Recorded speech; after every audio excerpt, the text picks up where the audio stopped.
Craft Club, Craft Club. We're all gonna craft at Kevin's Craft Club. Summer camp. You will craft and I will craft and we'll all craft because it's summer camp. Craft Club. Hello everyone. I have an audience on the street too. They are currently staring at me and I'm staring back because you know what?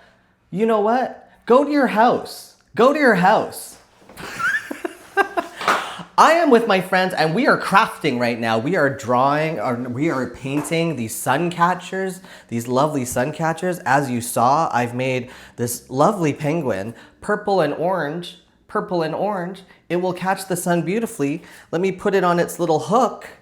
There's a little hook for it and it's just gonna be so great in the window. There we go. It's like, what? It could be someone's earring. How lovely is that? Okay. Here we go. We're going to continue doing this because I'm very behind because I've been gabbing and talking. We've been talking about the spiritual side. We've been talking ghost stories around the campfire. Let's go. Let's do the giraffe. Giraffe is orange and it's usually brown, right? What should we do the giraffe color with? I definitely want to do the orange, but I think that the little dots should be... What do we think? Maybe green? Do we think orange and green? Or, oh wait, are giraffes orange or yellow? I think maybe yellow. I think they're yellow. So I think I should do yellow with orange dots. How about that? That's what I'm doing.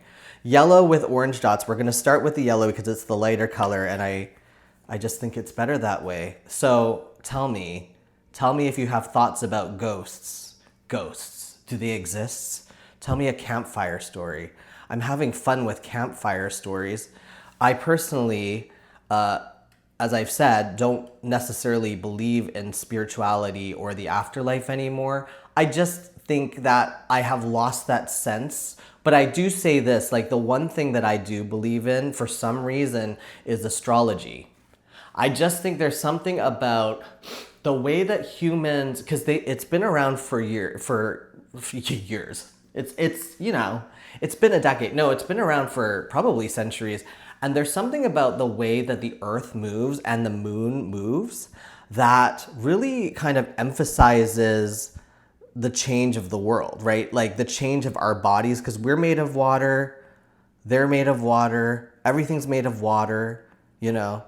And there's something about the way that the earth moves that I believe in, that people have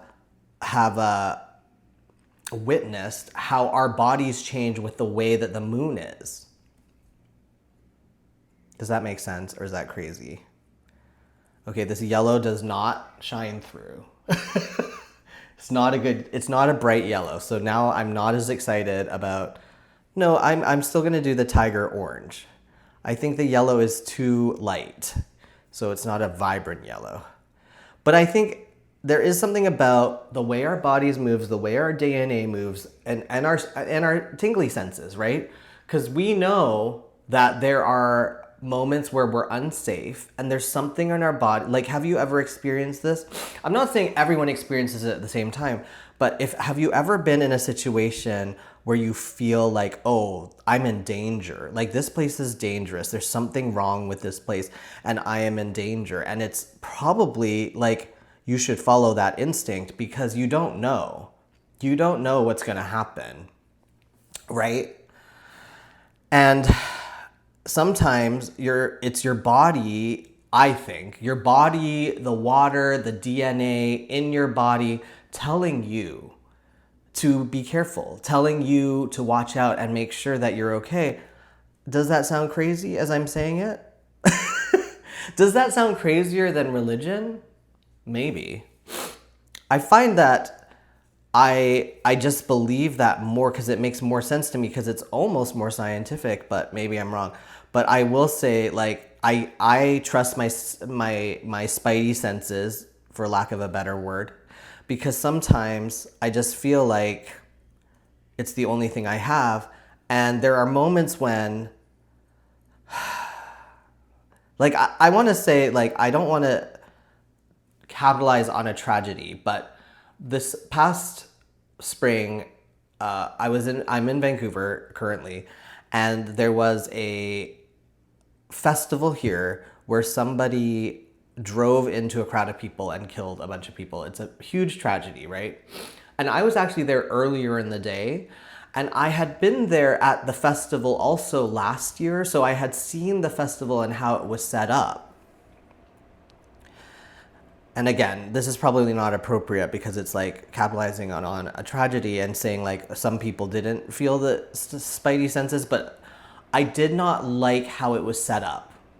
I will say I did one walkthrough and I was like, it's different this year. There's this one street that wasn't there before, I think. I could be wrong.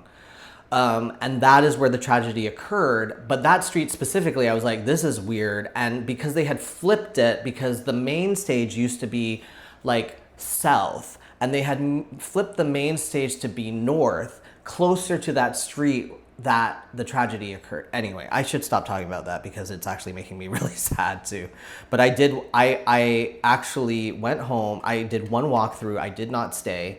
I went home and my brother, because he knew that I was going to be there, he called me or he texted me at night and he was like, are you home? And I was like, yeah, what happened? He's like, there was just this thing that happened at that festival. And I was like, I trusted my instincts. And that's, again, it's weird to say that because other people, and this is also why maybe I don't believe in spirituality, because like the world is so unkind to some people and it's unfair. Like there's no fairness that people are born into war zones. Is this too serious for painting a giraffe? I will say, okay, here's another one. Here's another one that's not as dark. Okay. I like Joshua Tree. I've talked about Joshua Tree previously, right? I like Joshua Tree. I go there. I had been there before. And the last time I was in this really great Airbnb. Really liked it, enjoyed it, marked it high marks. This time I went and I found this place that was really isolated. Like it was isolated. Like I almost couldn't get my car there. Like I was driving and like I couldn't get through the road because it was so rocky, and it wasn't like flat rocky. It was like blah, blah, blah. Everything was crazy. Everything was crazy getting there. It felt really crazy. So once I got there, I couldn't leave, and there were no street lights, which is kind of the great thing about Joshua Tree too, is that like it's very isolated, but also that means like I'm not gonna drive at night on an unpaved road that's bumpy that I could barely, like I almost couldn't get up one of the hills, and then I realized I was going the wrong way, but I almost got stuck. And so I had booked this Airbnb for maybe like 4 days, and I got there and I was like, it was beautiful. First of all, it was really beautiful. And it was like, but it was unlike the other place where it was like flat. This one was surrounded by like rocks, these giant, beautiful, like desert rocks, but kind of cut me off and felt really terrifying. And so I went there the first night. I stayed, I blotched that. Okay. I stayed there the first night and it was, all fun. I was like, okay, I'm having a good time. But then I was like, what's that sound on the roof? Because there's no one around. There's no one around. There's no, there's no other buildings. There's no other Airbnbs because it's surrounded by rocks.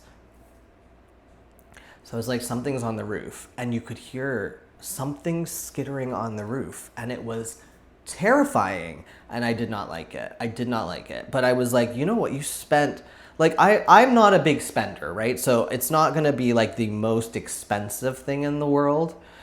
I think I probably at maximum paid like $200 a night, $250 maybe, because I am cheap.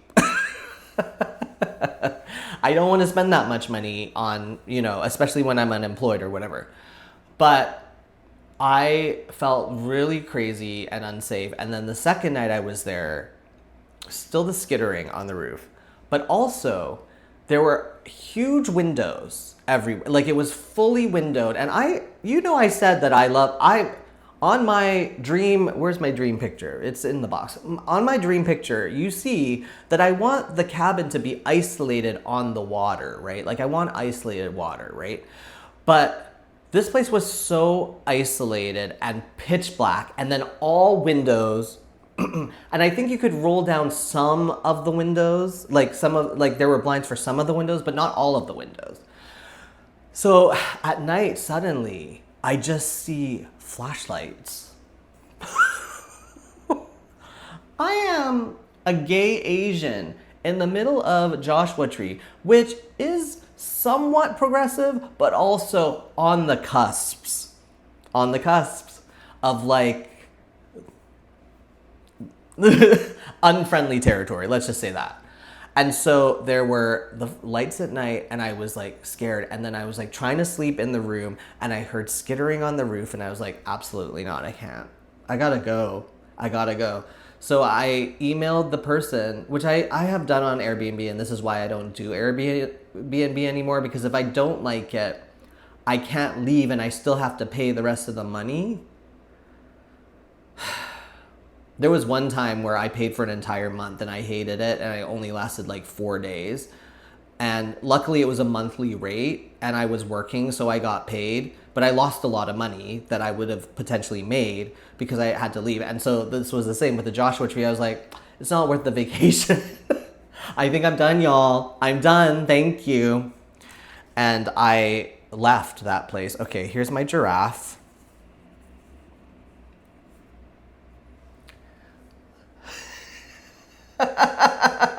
It's okay. The yellow, like I said, is not very bright, but I get that this is supposed to be for windows. But the problem is it kind of drips to the bottom too. It's dripping to the bottom, but let me put a little hook on it.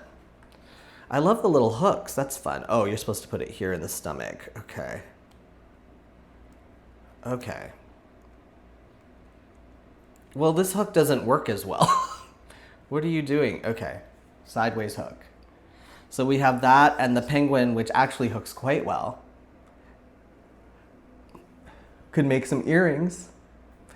And in the next episode, which will probably be the last of this craft, because I mean, there's only so much you can do. I don't want to do all 4 or 5 of them.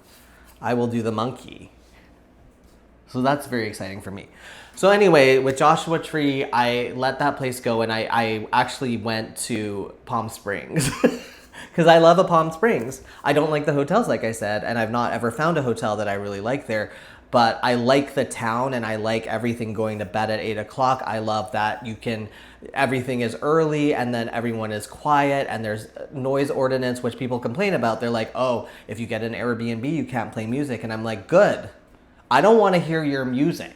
I have rented out this place. I would hate if I lived in Palm Springs as an older homosexual and you would come with your music blaring for your vacation. Absolutely not. Absolutely not. So I did go to Palm Springs, so I still had a vacation, which is nice. But I do feel bad about that Palm Springs at the Joshua thing because it was a waste of money. They were lovely hosts. I never met them, but it was a lovely space. But I can't do weird sounds on the roof because also in Joshua Tree in the desert, you don't know. That could be a cougar. That could be a what? Or it could be a squirrel. But it sounded heavy, hun. It sounded heavy like a person. And there were flashlights in the middle of the night, and I couldn't close all of the blinds, and I did not know. All I was doing is looking into darkness in these huge like desert cliffs around me, and then flashlights, just flashlights. Would you have left or would you have stayed? Put it in the comments.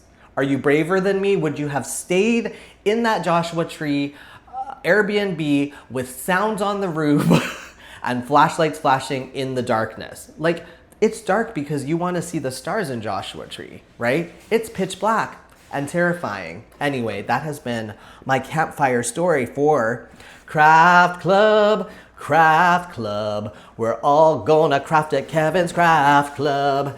You will craft and I will craft, and we'll all craft at Summer Camp Craft Club, Summer Camp Craft Club. We're having a good time, yeah, yeah.